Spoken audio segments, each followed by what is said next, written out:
Sana'y dumating na ang araw na makilala mo at Ikaw ba yung Romeo? Ikaw ba yung manliligaw ng anak kong si Juliet?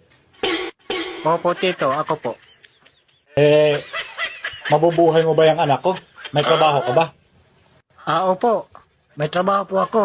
Anong trabaho mo? Seaman po ako, Tito. Ha? Seaman? Juliet, magtimpla ka nga anak ng kape rito para kay Romeo.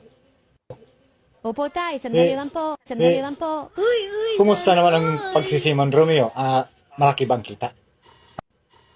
Depende po, Tito. Kagaya po ngayon, uso ang habagat.